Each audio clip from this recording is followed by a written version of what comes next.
안녕하세요. 주식회사 아토마토 대표 김민정입니다. 이번에 저희가 진행하는 2020 국제댄스포럼은 포스트 코로나 시대에 국내외 다양한 댄스 산업군에 종사하고 계시는 여러분들을 모시고 어떤 준비와 시도를 하고 계신지 또 앞으로 어떤 점들을 보완해 가야 할지에 대해서 이야기를 나눕니다.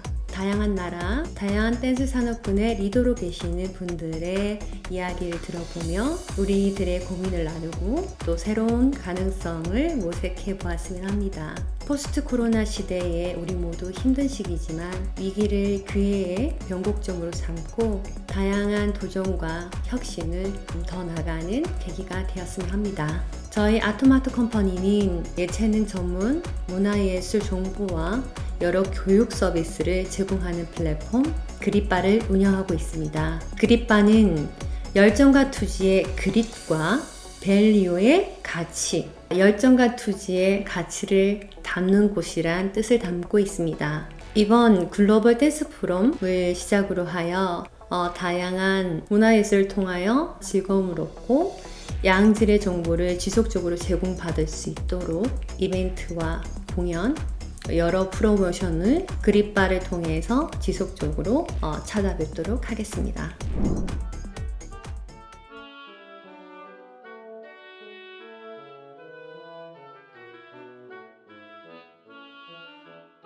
My name is Richard Gleave. I'm a professional dancer who's danced for many, many years. I retired from competing quite a few years ago now, and I enjoy teaching and judging, not only in London but also throughout the world. So my name is Anne Gleave. I retired in 1994, and I enjoy teaching, lecturing, adjudicating, as Richard said, not only in the United Kingdom but throughout the world. Well, dance in England and the UK has always been popular, and ballroom dancing has been around in this country since about 1920, 1925, something like that. And it's been developed over many, many years and has had a big influence on the culture of the English people. At the moment, every week is a very famous dance program called Strictly Come Dancing. I think it is it Strictly Come Dancing? Strictly Come Dancing. Yeah. And it's the most popular program at the moment on TV. So that will give you an idea how popular dancing really is in the UK. Very, very, very popular. Yeah. And actually that program goes on throughout the world. So, Strictly Come Dancing is something that has clearly affected people. And when they watch it on the television, it does actually generate a sense of, freedom of spirit and so on. And of course, people love to watch dancing. So this program that we have in the United Kingdom, that was the flagship event, has now been sold, I believe, throughout the world. But that's just really sort of the tip of the iceberg of the history of dancing, because as Richard said, ballroom dancing really commenced in the 20s, and that was the time of our pioneers. And at that time, the pioneers were highly educated people, and in England, certainly at that time, we had quite a strong sense of a class system. And the pioneers of ballroom dancing were really from the higher classes of the United Kingdom, and they were highly educated, and they were able to lay down the first ballroom dancing technique. And I believe that there were 4 people involved in the original technique and the writing of it. They were very educated people. But it actually started in restaurants in London, ballroom dancing, and the music from America came over, what would they call jazz, and they loved the music, these people who were dining. And in those days, the men would wear tail suits and the ladies beautiful silk dresses. And they thought, that's lovely music. What shall we do? Well, why don't we dance? So they got up together and danced. They had, in Foxtrot, 2 steps, what we call today the feather step and the 3-step. And they would do that all the way around. And gradually more and more people picked that up and they wanted to dance. And from that, as Anne said, some very, very intelligent, highly educated people became professionals. And one in particular, Josephine Bradley, was right there at the beginning, and she was very much involved in developing the techniques early on. Other people as well, which we'll mention probably as we speak today. But and from that it developed 1920s, 30s, 40s, etc. Up until today. The dancing changed, of course, styles changed and attitudes changed to competitions. Competitions developed, and in England it seems to me that everything we do must be a competition. So if you play football, it's got to be a competition. That developed into the football leagues. It's now worldwide. Cricket is the same thing. It started out as a pastime, but now it's a big competition thing worldwide again. And the same with dancing. It gradually grew from this small circle of people in the centre of London, became very popular. Some of them turned professional. They became very famous teachers. They wrote techniques that became very accepted. Alex Moore was a very well-known name. He wrote one of the very first techniques and put it together. And it's developed tremendously from that beginning. And of course, you know, life, as they say, life imitates art. And, you know, it's amazing how the development and the evolution of ballroom dancing has run in parallel with social and economic changes in our country. So, you know, if you go back to the 1920s and 30s when ballroom dancing was in its, you know, embryonic stage, we'll say, you know, the whole spirit of dancing at that time was about elegance, sophistication. And, you know, as I say that the wealthy upper classes really were the main people at that time who were involved in ballroom dancing. If you then go to the war period, 1940s and 1950s, particularly the post-war era, that then changed. There was a whole new region of dancers that came into ballroom dancing then, because, you know, it was post-war. People were obviously, it was a time of depression, and ballroom dancing became a very, very popular pastime post-war. And what developed from that at that same time, which is a very good point, people wanted to go out and dance. After the war, during the war, they couldn't do anything. So dancing became very, very popular. They could meet people, very little TV in those days. And they would go to the Palais de Danse, they were called, these big ballrooms. And there are quite a few in London. Hammersmith Palais was very famous, Locarno, Streatham, other ones that were equally famous. And so they would get there, thousands of people dancing every week. I used to go on a Tuesday and there'd be something like 1,000 people dancing just for fun, just for practice. And as the English thinking is, oh, let's make this a competition. And that gradually developed into competitive dancing. You know, just coming back to that you know, the chronological order. So, you know, going to the 1960s and 70s, of course, there was a big revolution, I should say, in the 1960s, you know, social revolution particularly. And of course, dancing then changed dramatically because you had dancers that most people in the world would know, Bill and Bobby Irvin, Peter Eggleton and Brenda Winslade, also Walter Laird and Lorraine. You know, this was a revolutionary time in dancing, and women at that time became so much more liberated, we'll say. So that therefore changed the essence of dancing. And then in the 1980s and 1990s, which is the era that I was a part of, then, of course, there was big developments in dancing and the integration, really, of ballroom and Latin coming together, mainly from my era were the children of the 60s, if you like. We were learning in the 60s and we came to fruition in the 80s. And all of the children of those times, they were learning both ballroom and Latin. And I think that's why ballroom had a big developmental period, because we were including the elements of Latin American qualities, really. Yeah, also relative to the different forms of dance. When I started dancing, I was 8 years old. I started with what's called old time dancing. it's a form of dance where you dance 16 bars of a sequence, and everybody dances the same sequence around the room in a circle, and the foot positions are all based on classical ballet.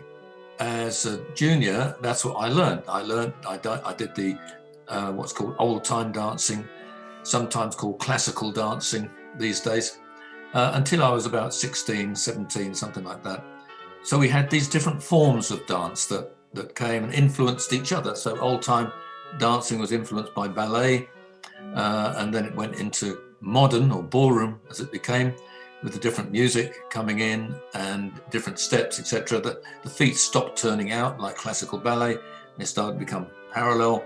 And that started what you were saying about the era in the 50s, 60s, etc. And of course, the advent of the Hollywood industry, that also went on to affect, ballroom choreography, the big band sound, and so on. All of these factors run in parallel. So as I say, life really does imitate art. And if we bring it right up to the current day, with the advent of modern technology, which of course has speeded our lives up immensely, if you think about choreography and dancing in general today, we have energy, we have speed, and we have a whole new world to deal with. And very often, you can have a partnership where one part of the partnership is living in one country and one part in another. So it's really, I suppose, learning on the go, rather than, in our day, we would be,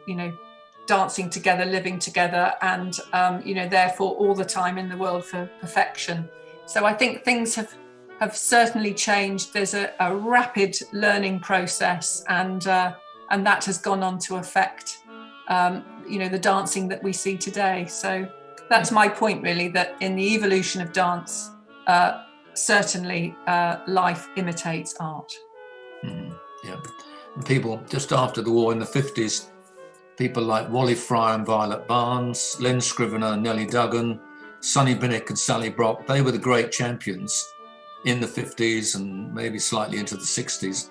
And then the other great dancers such as Bill Irvin and Bobby, Peter Eggleton, Brenda Winslade, they came through and developed things further and so on. So development has been gradual, but very interesting. Okay, looks like I'm going first. I would say, first and foremost, enjoy every moment of your dancing. Enjoy the learning process. Yes, do set goals because they're very important. But I would say, as much as you must use your body and to have a body that is physically prepared to dance, and that, of course, is exceptionally important. If you don't have a machine that can do the job, then, of course, you're not going to be able to dance for your optimum. So prepare your machine to dance. And I would also say, use your intelligence. So learn how you learn best. For it could be through your visual learning, it could be through your intelligence of reasoning, it could be through your ear, through your sight, it could be through many things. But understand how you learn best, use your intelligence, and forget results, really. If you have a bad result, move forward. Don't look back, just look forward, and love every moment. That would be my advice. Because your competing life is very short, actually. It's gone within the blink of an eye. So enjoy every moment. I would say again, I'll come back to what I said earlier, the love of dance, the feeling of dance is what really attracted me and kept me going. Of course, did I want to win? Yes, I did want to win. But that was not in my control. That control is in the judges, and I just hope to try and dance as best I could. And that's my advice to everybody. Really study dancing, enjoy it, and get a good partner.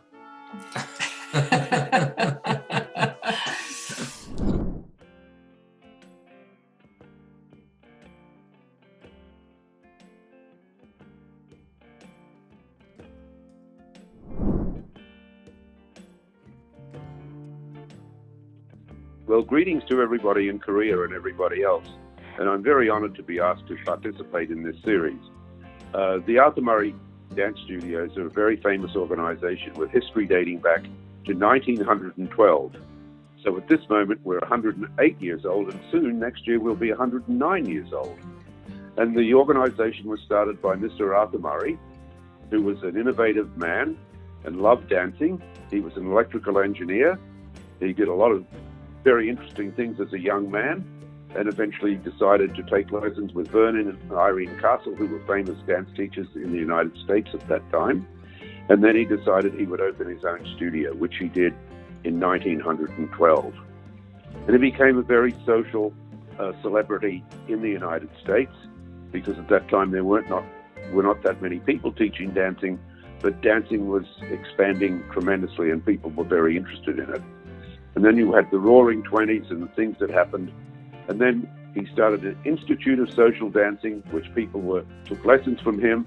And his first thing of selling dancing to the general public was to use the very famous Arthur Murray footsteps, which he would send out with a foot pattern for each foot, the left foot, the right foot, and the steps that they would do to the dance.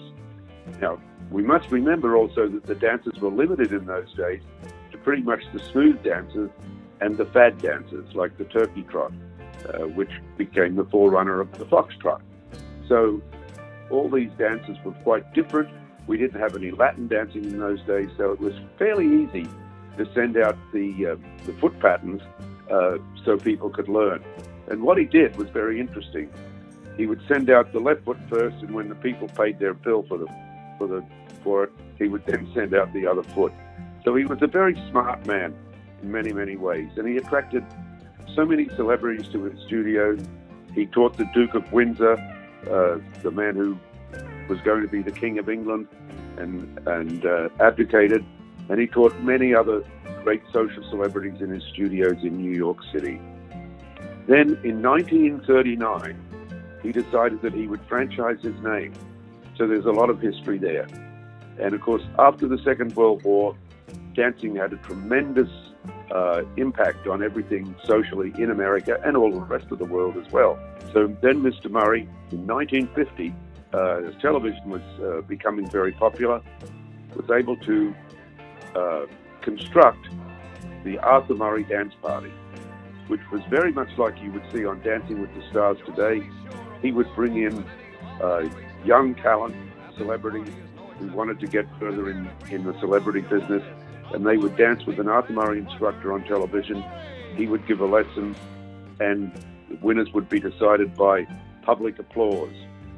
And this became a very, very popular show.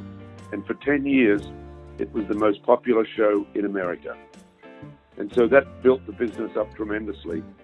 And at that stage, there were hundreds and hundreds of studios in the United States. And then later on, in the 60s, we had the advent of the twist and disco dancing, which changed the format of dancing a little bit because people weren't dancing together. And at that time, Mr. Murray decided he would sell his business, which he did to several prominent franchisees in 1963. So they took over the company and they revitalized social dancing, putting people dancing together again, which was a marvelous thing that they did. And so dancing sailed along merrily. It wasn't big time like it was earlier, but it sailed along until, of course, then we had in the 70s the wonderful movie Saturday Night Fever, which put everybody dancing back together again. So the Arthur Murray Studios were able to capitalize on these things that happened in movies, and there's been so many stories about the movies and the Arthur Murray's connections with them. And then later on, we had Dirty Dancing, which was also a typical Arthur Murray story of an Arthur Murray instructor going up into the Catskills to teach. And so we've had these wonderful connections with movies and films all through the years. And then, of course, everyone started to get on the dancing bandwagon in the late 90s and the early 2000s. And so we had the beautiful Japanese movie, Shall We Dance, which was also done in English. And there were a lot of movies about dancing, which brought dancing back to the general public to a great deal. And then, of course, in 2005, we had the phenomena of Dancing with the Stars.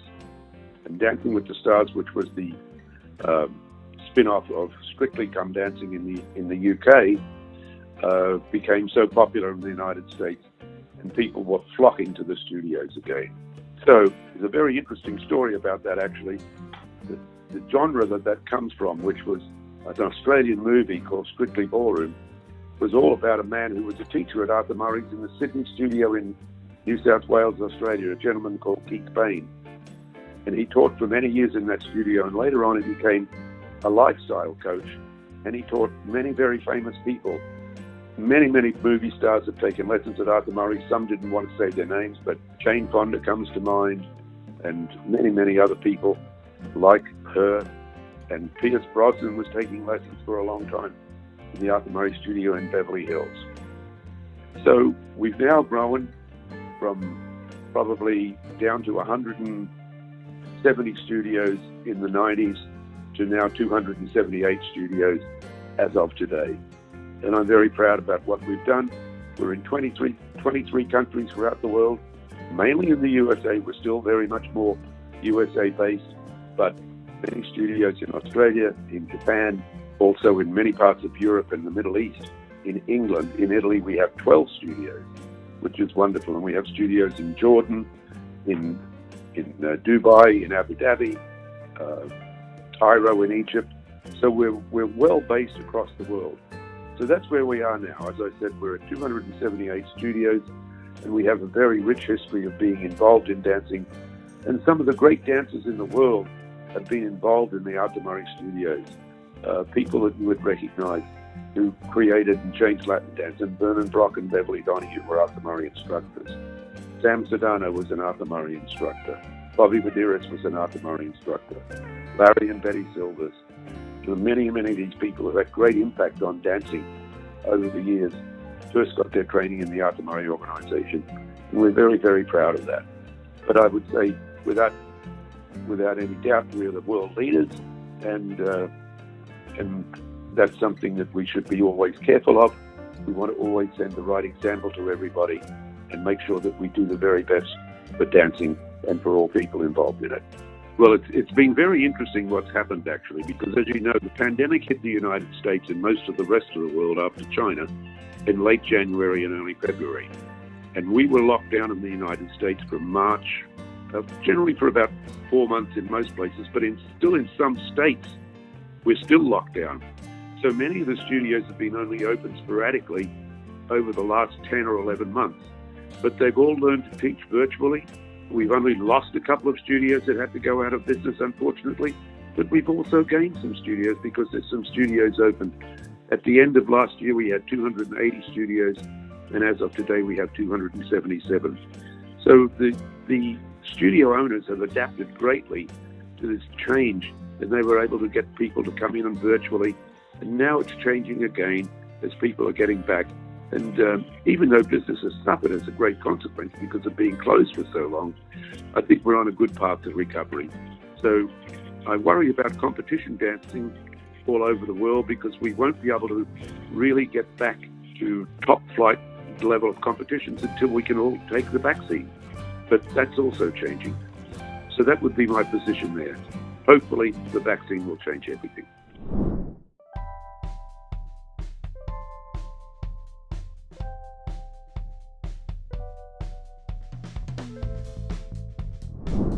Yes, I'm Aleena from Singapore, and I'll be representing the IDO International Dance Organization as the ambassador for Asia and Asia Pacific regions. IDO is called International Dance Organization, and it was founded in Italy 20 years ago by Mr. Moreno Polideri. And there were a few of them that had the vision that they want to do competitive dancing, and they see there were so many interests around the world that are interested in dancing, and so they thought of formulating into an organization that people can be connected to. So that was how it was formed. And today, the International Dance Organization has got about 90 over country members, and it's still growing.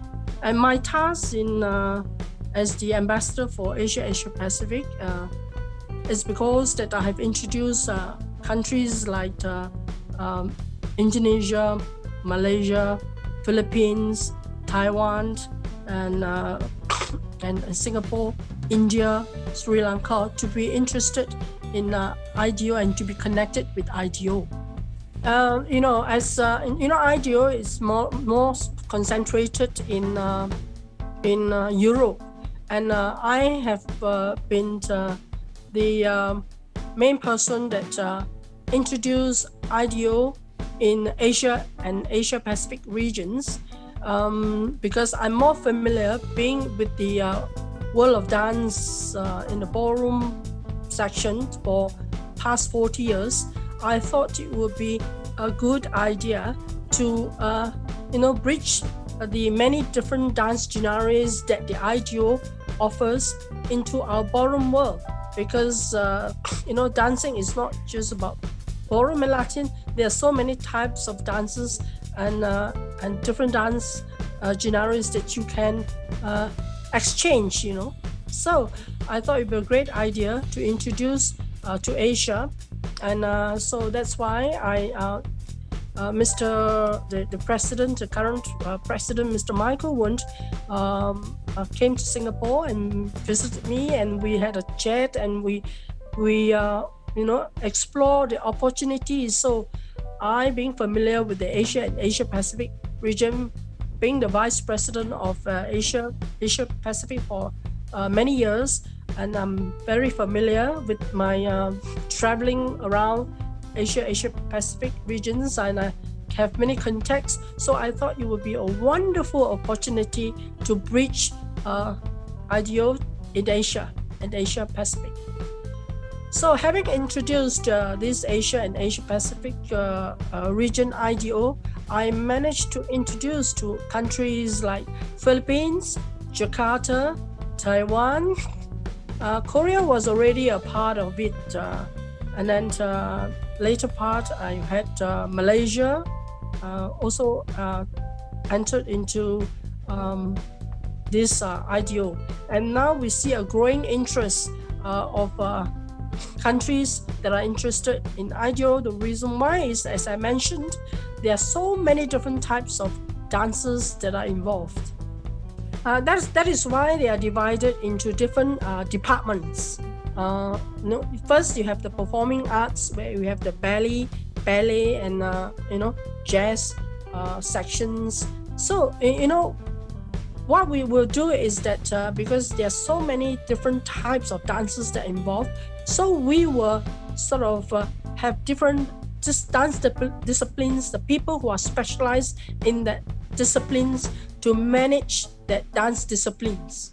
So in other words, we have the ballet experts to manage the ballet section, and we have the jazz experts to manage the jazz, and even the ballet dancing, and now even the IDO has got a Latin solo, which is very common because most of the ladies are always without partner.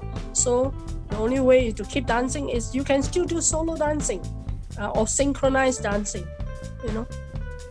Most NGO, non-government organization, most of them, they are non-profit. So, but what they do is they have membership fees, and with the membership fees, they create programs to support the dancers. So this is how they go. But of course, it would be perfect if we have government support. Then things can be a lot easier on the dancers and on the people who are organized, on the organizers, because it's a hard task, to make something big on its own. You need many sections of supports. So every supports come in very useful and helpful, and also it will propel dance to greater heights. Most important is you must have you have a good sponsor that buys your idea, and the other second thing is to make it a branding event. A branding event is you have to make it super good and have it continuous. and over time it will be, you can start small, but as you start small and it starts to grow, it can grow bigger. So as being small means you have to do it with high quality, good quality when the organization, good quality sponsors, and when you have all these qualities, then you will invite also a big amount of competitors. Then that's where you will choose the best from the group.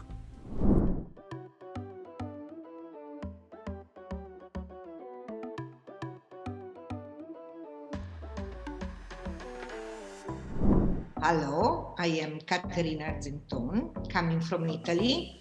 I am a world champion in the amateur category and professional category ballroom dancing. I am also an organizer of a big competition in Italy, the Festival Danza, where is in, of course, Italy, in Cervia. I choose Cervia as a location because it's a seaside in Italy where many people go enjoy themselves. So I thought a good idea for Festival Danza to combine the love of the dancing plus some good holiday in the seaside. There is so many good restaurants with a good pasta, with a good fish. Of course, I know the Korean food is absolutely beautiful. I love that. But I know also Korean people or foreign people love Italian food. So that place is a very special place, festival, because I took a Festival Danza from another organizer.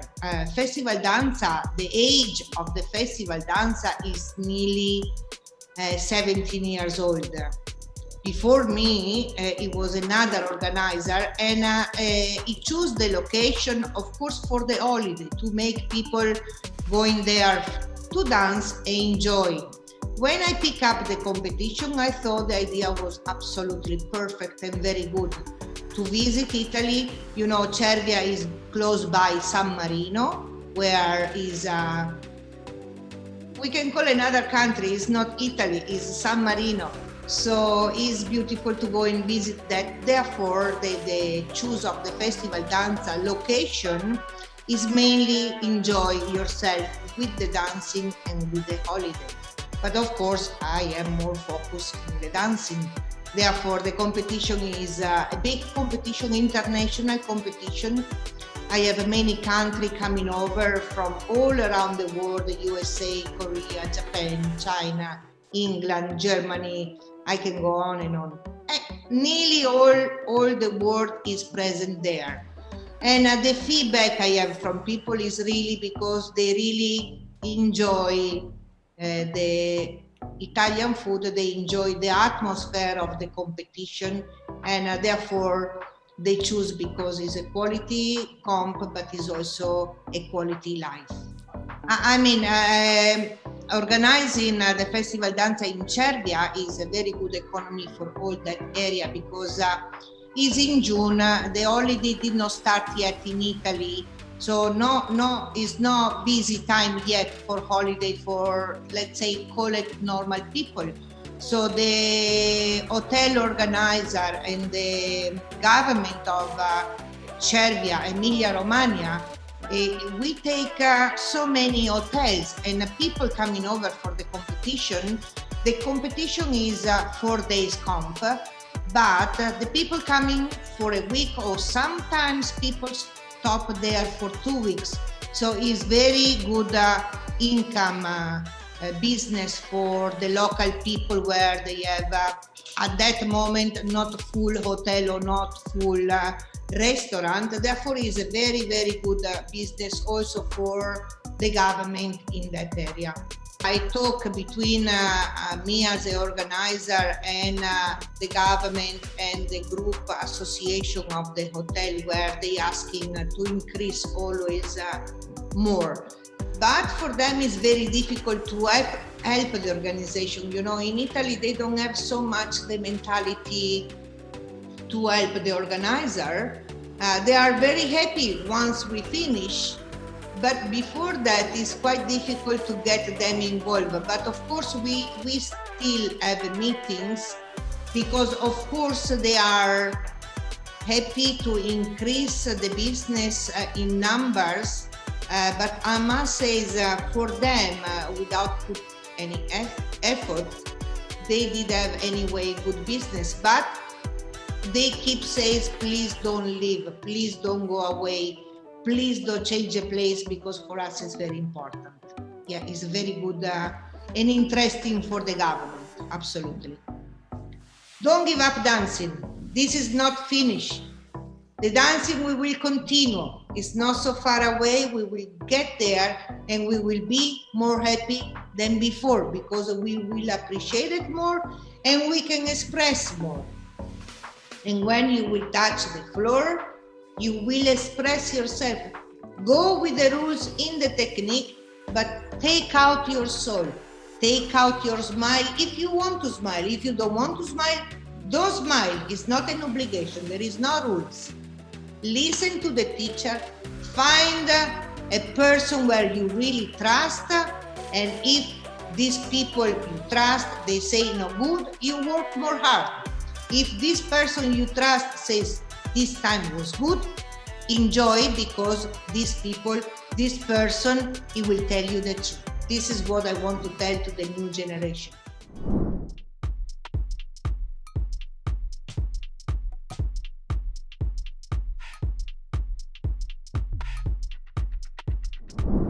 はじめまして、WDC のゆうきと言います。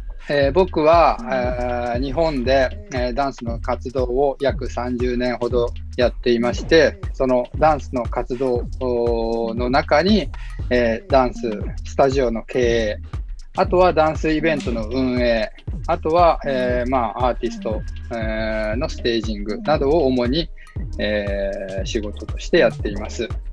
で僕自身もダンスを踊っていて、今年で33年ぐらい、ダンスを踊っています。ストリートダンスのオンライン化については、もうすでに我々ちょっと取り組んでいて、つい2ヶ月ほど前にも、WDC というイベントをオンラインで開催しました。そうですね、オンライン化についてはすごく前向きで、我々もすごく取り組んでいて、ただ従来通りのダンスイベントを、オンラインに載せて配信するっていうことだけではなく、これからのテクノロジー、いわゆるオンラインにしかできないような、そのオフラインでは体感できないような何か感動を与えられるような、サービスに仕上げていきたいなというふうに、我々は思っています。そうですね、オンラインについては、これからどんどん今回、オンラインやったサービスに関しては日本国内だけで、基本的にその配信するような形をとっていってたんですけど、これからはやっぱり、このよりオンライン市場も国際化していきたいなというふうに思っていて、ただそのオンラインにするにはやっぱりちょっと言語の壁、あとはその国境の壁、我々が配信するこの信号が国によっては届かないというようなことがやっぱ起きてしまうので、そういうストレスを少しでもなくして全世界のダンスユーザーが簡単にアクセスできるような、コンペティションに仕上げていきたい。でさらに言うと、我々がやってる、ダンスコンペティションに全世界の人たちが気軽に参加できるような環境づくりっていうものができたらいいなというふうに、我々は思っています。でそのために、やっぱりテクノロジーというものがすごく重要になってくるのかなというふうに思っています。WDC のビジョンに関してはそういう思いを持って、続けている感じです。そのオンライン上で一番、今回、ストレスがあったのはやはりそのネット環境、日本という国はまだまだその諸外国に比べてネットの環境が整ってないんですね。なのでやっぱり映像の乱れというものがすごく多くて、やはりその部分でまだ日本の環境としては整っていない状況なのかなというふうに思います。なので、これから多分 5G とか、そういう、環境が整ってくると、それに伴って、いろんなできることがどんどん、増えてくるので、多分可能性はそこの、ネット環境に対してちょっとやっぱりストレスを感じているので、そこさえクリアすれば、すべてのそのコンテンツを発信する人たちが、より良い、状況になっていくのじゃないかなっていうふうに僕は思ってます。まだ、先ほども話した通り、まだ我々はオンラインのコンテンツというのは2度ほどしか、開催していません。今まで、WDC というのは2000人、3000人入るような会場で、大きい会場で、やっていたんですけど、やっぱりこのコロナということもあって、無観客、お客さんを入れない状態でやるっていうことが、一番のテーマだったので、小さい会場で開催しました。それで、その会場から配信という形で、日本全国に向けて、開催した次第です。従来の大会と大きく違うことは、やはりその予選もオンライン。今までは予選会場、我々が、日本で約12カ所ほど、予選大会を行っていたんですが、それもすべて、SNS 上で、ファイナルは、東京でやったんですが、それも小さい会場で、配信ということにテーマを置いて開催しました。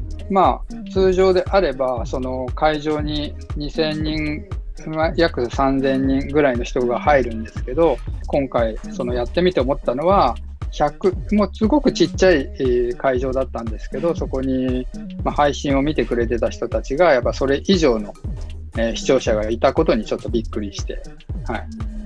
なので、配信の可能性をすごく感じました、その時に。これからダンス、その状況がね、僕はその国によってね、その子どもたちのダンスに向き合う状況っていうのが僕はちょっとわからない、国によってわからないので、これが正しいことかどうかはわからないんですけど、ダンスをそのプロとして、自分の一生の仕事としてやるっていうことが、国によってはそれがすごく難しいかもしれない。だとしても、もしそこに自分が、それが大好きで、ね、本当にそれに一生懸命没頭したいという気持ちがあるんであれば、ためらうことなくその世界に飛び込んで、一生かけて人生かけてやっていっていいんじゃないかというふうに僕は思ってます。僕がそうしてきたように、必ずそこに何かしらの答えがあるはずなので、自分で自分を押さえつけることなく、ダメなんじゃないかとかっていう考えを持たず、自分の人生を自分でメイクしていけるような、そのダンスが好きなら、もしダンスが好きならですね、若い子がもしダンスが好きなんだったら、それに没頭してほしいなというふうに、いろんな親とか、いろんな友達から、いや、ダンスダメだよ、そんなことやったってダメだよって言われるかもしれないけど、もし自分が好きっていう気持ちが本物であれば、そんなことを気にせず没頭してほしいなというふうに思ってます。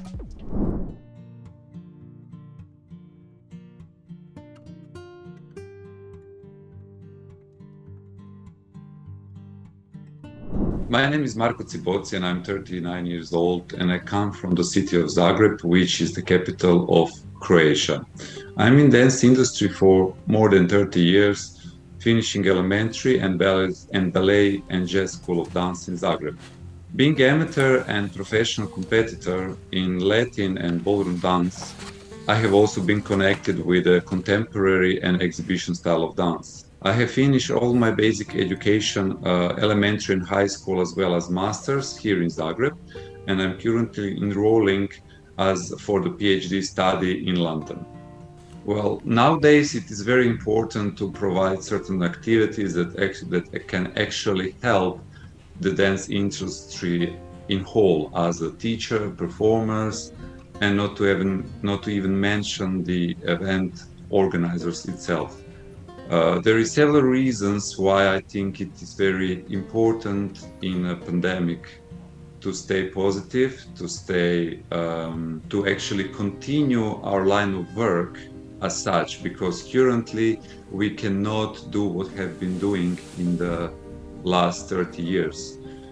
And I also think it is very crucial for the mental and physical stability of each individual and to maintain boost and desire for dancing from many of the dancers worldwide, because if they cannot go to the practices, if they cannot socialize between themselves, if they cannot fulfill their elementary psychological needs, then we have more serious problems along the way. Already now it will be 1 year since we are all more or less in the lockdown, and of course no social activities is allowed at that time. So I think it is very good for mental stability of each individual to be involved in a certain online competitions as such. If we mention different genres, of course, only one genre is just a big majority of the dancers itself. So it's very important that we as event organizers give opportunity to many dancers, not only, for example, in Latin and ballroom section, but as well in many other different sectors of dancing. So I'm looking at it as a very, very important role at this time. To be honest, I have to admit at the first, I didn't like the idea of online competition, because how you can actually replace the feeling of performing on the stage, where you have lighting, where you have people who is watching you, when you have a competition mode. All of these feelings is actually, it cannot be replaced through online system. So I have been invited to judge one of the online competition in August, and I have seen how many people actually enjoy themselves by doing online competition, because it's the way how they stay in dance industry. It's good for the community and it's very, very beneficial. And therefore we have decided to run the online event this year. And I have to say we have a lot of interest for it. Well, I believe there is no steps that people should follow. They should make their own step. And I also believe that everyone should follow their heart and passion. Their focus and dedication towards their goal will define them as a person. My favorite quote in life is actually, do not feel sorry for the things that you have done. You should be sorry for the things that you didn't do. And this is actually, of course, with a certain boundaries. And that this is actually the best recommendation what I could give to everyone.